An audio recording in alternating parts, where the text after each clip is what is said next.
Hello student, welcome back to another section of BBVN online classes. Myself Mamta, and in our previous video we were reading the second section, that is B section of the unit first, and today I will explain you section C of unit first. But before I start to explain, let me just introduce the title. Our title is A Ship on Fire at Sea.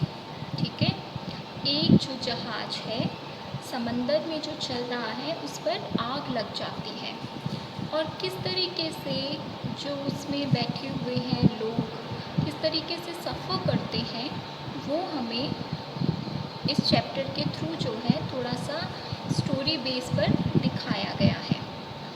So the chapter, this is not the exact and actual title. This chapter is an extract from the novel written by Jane Inglo, and the name of the novel is Of the Calicus. ठीक है, तो एक novel है जो जेन ने लिखी है जिसका टाइटल है ऑफ द कैलिकस, और it is an island which is look like an island, and that means rocks in a sea. ठीक है, सो कैलिकस, व्हाट डज कैलिकस मीन? कैलिकस का मीन है रॉक्स इन अ सी.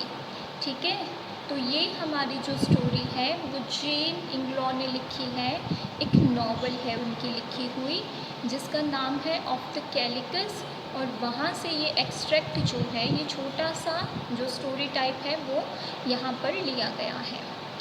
ठीक है, so in the beginning we will see that there are two ladies on the ship, और वो एक ऐसा नज़ारा देखती हैं अपनी आँखों के सामने जो कि बहुत ही हॉरिबल है.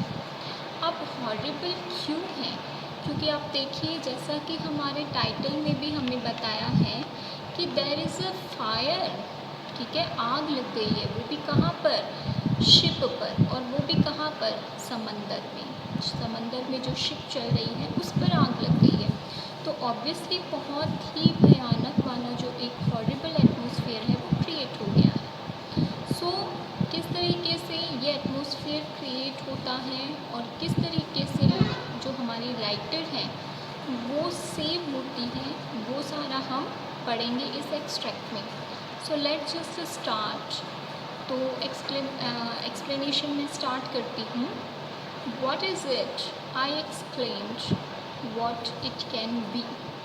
What is it? राइटर कहती है वो क्या है. ठीक है, आई एक्सक्लेम्ड, और कहते भी किस तरीके से हैं, बहुत ही सरप्राइज में.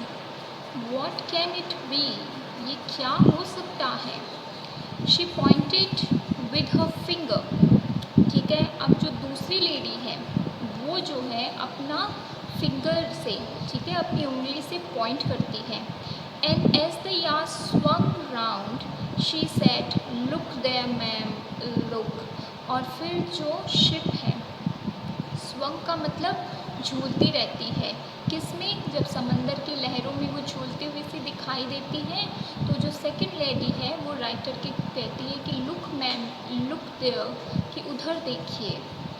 एज शी स्पोक, और जैसे ही वो ये बात कहती है, two strange objects came into my view. दो अजीब से ऑब्जेक्ट यानी कि चीज़ें, केम इनटू माय व्यू, तो मेरे व्यू में दो ऑब्जेक्ट्स आते हैं. अब वो कौन कौन से हैं?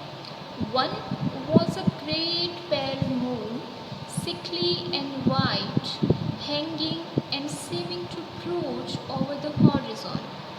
So one was a great pale moon. पहला है एक बहुत ही बड़ा सा मून जो है. ठीक है, और मून भी कैसा? पीलापन लिए हुए है. सिकली एंड वाइट, ऐसा लग रहा है कि बड़ा ही बीमार है.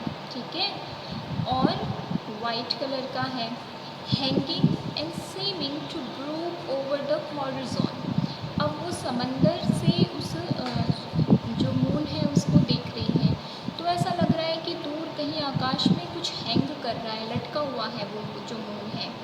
Seeming to brood over the horizon, और हॉरिजॉन क्या होता है, जहाँ पर धरती और आकाश जो है वो मिलते हुए दिखाई देते हैं, ठीक है, यानी एंडिंग नहीं दिखता, केवल मिलन दिखता है, उनका जॉइंट जो है, उनका लिंक जो है वो दिखता है। तो ऐसा लग रहा है कि वो जो सिक पेल वाइट कलर का जो मून है वो लटका हुआ है और बड़ी ही गहरी चिंता में है।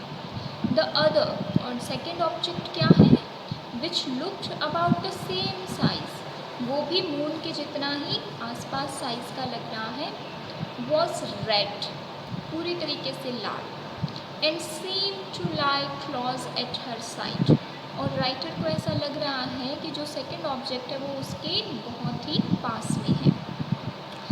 वट एवर इट वॉज, ये जो कुछ भी था, इट वॉज द कज ऑफ द कमर्शियल, कमर्शियल का मतलब होता है जितना भी शोरगुल या हल्ला जो हो रहा है, परेशानी से लोग इधर उधर भाग रहे हैं, शोर मचा रहे हैं, वो सो ये जो रेड साइड जो बहुत ही लार्ज सा है, ठीक है, उसकी वजह से ये सारा कमीशन जो है वो हो रहा था। Which had been so intense, जो कि बहुत ही ज़्यादा इंटेंस था, and which now seem to be already subsiding, subsiding का मतलब क्या होता है, धीरे धीरे वो कम हो रहा है, और वो कह रही है कि मेरे नोटिस में आने तक तो अब वो कमीशन जो है वो धीरे धीरे कम भी हो रहा है। I had heard the men called up not 3 minutes before, and now 2 boats were already lowered. मैंने सुना था एक आदमी को बोलते हुए, 3 मिनट पहले की ही तो बात है, और अब 2 boats were already lowered, 2 boats जो हैं वो अब नीचे की तरफ जा चुकी हैं। देखिए, I will show you a picture. See, here it is a picture. यहाँ पर पूरा समंदर है नीचे की तरफ, ठीक है, और ये बहुत ही बड़ी शिप है, ठीक है, और ये जो शिप के किनारे होते हैं यहाँ पर छोटी छोटी जो बोट्स होती हैं वो लगाई हुई रहती हैं। इन केस ऑफ कि किसी भी तरीके की अगर कोई भी मुसीबत आती है तो लोग जो हैं वो इन बोट्स के थ्रू जो है इस शिप से नीचे आ सकें, और फिर वो जो है ये छोटी छोटी जो बोट्स होती हैं ये जो है वो हाथों से चलती हैं, ठीक है, स्पार्स के थ्रू, तो इनसे अपना लाइफ जो है वो सेव कर सकें। तो यहाँ पर इन्हीं बोट्स की बात कही गई है कि 2 छोटी जो बोट्स थी उनको ऑलरेडी सी जो है समंदर जो है उसमें उतार दिया गया था। And Tom was in command of the foremost, और जो सबसे पहले बोट नीचे उतरी थी उसकी सारी कमांड किसके हाथ में थी, टॉम के हाथ में। Now who is Tom, Tom is the brother of the writer, ठीक है, तो राइटर का जो भाई है वो है टॉम, और वो कह रही है कि कमांड किसके हाथ में थी, टॉम के हाथ में। I heard his voice coming from the water, वो कहती है कि उसकी आवाज़ जो है, अब शिप है ऊपर है और वो जो है वो नीचे की तरफ है, तो वो कहती है कि उसकी आवाज़ जो है वो मैंने सुनी जो कि पानी से आ रही थी। And no one prevented me now from rushing to the side to look over, और किसी ने भी मुझे नहीं रोका। प्रिवेंट का मतलब होता है रोकना। सो वो शिप से नीचे की तरफ देख रही है और वो कह रही है कि जैसे ही आवाज़ आई ना तो मैं दौड़ के उसको देखने के लिए नीचे देखती हूँ, साइड में जाके उसको नीचे देखती हूँ, और मुझे ये काम करते हुए किसी ने भी नहीं रोका। The next one is oh that sight can I ever forget it, फिर वो कहती है कि हे ईश्वर, वो साइट, क्या कभी मैं उस दृश्य को भूल सकती हूँ। The fire was spurting from every crevice of the black hull. Her great mast was gone. The mizzenmast lay with several great white sails surging about in the water, and she was dragging it along with her. So the fire was spurting. Spurting का मतलब होता है बहुत अब जो है the fire was spreading from every crevice of the black hull. Hull का यहाँ पर मतलब होता है जो main body of the ship है। देखिए इन द पिक्चर ऑल्सो, यहाँ से हर जगह से आप देखेंगे तो थोड़ी थोड़ी दरारें हैं और उसमें से क्या निकल रहे हैं, जो आग की लपटें हैं वो। ब्लैक हल का मतलब इसलिए कहा गया है क्योंकि चारों तरफ अंधेरा था इस बॉडी में, ठीक है, ब्लैक थी। और जैसे ही इसमें दरारें आई तो क्या हुआ, दरारें जो आग की लपटें जो हैं वो उस दरारों में से निकलने लग गई, ठीक है। Then her great main mast was gone. Mast क्या होता है, see here this is the mast. जो बड़े बड़े पोल्स हैं और ये जो वाइट कलर के सेल्स हैं, ठीक है, ये किस लिए लगाए जाते हैं, सो दैट शिप जो है उसका मतलब किस तरीके से हवा बह रही है ये उसी डायरेक्शन में, जो वाइट कलर का लंबे लंबे क्लॉथ्स होते हैं ये उसी डायरेक्शन में बहने लग जाते हैं, ठीक है।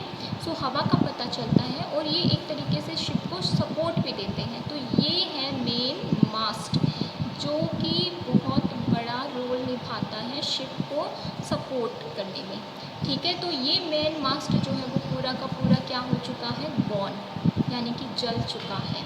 The mizzenmast lay with several great white sails surging about in the water.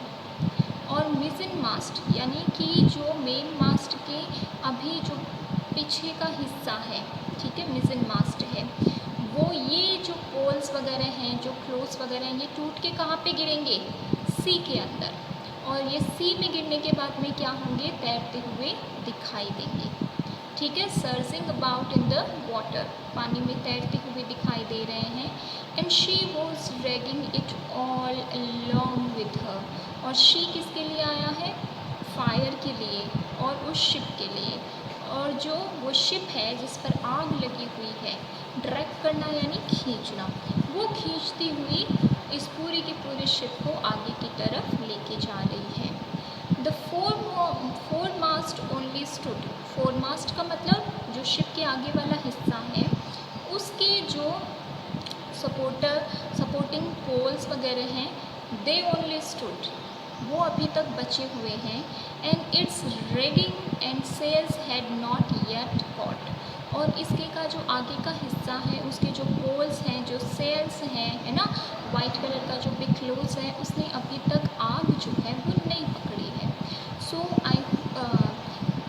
I will say कि आप एक बार इसको रीडिंग करें, एक बार इसका जो मेन डिफ़िकल्ट वर्ड्स हैं उनके जो है वो मीनिंग आप लिखें, so that it is going to be easy for you, कि आप जो है इस पूरे चैप्टर को समझ सकें। नेक्स्ट हम बात करेंगे अ डेड साइलेंस से in our next video. Thank you.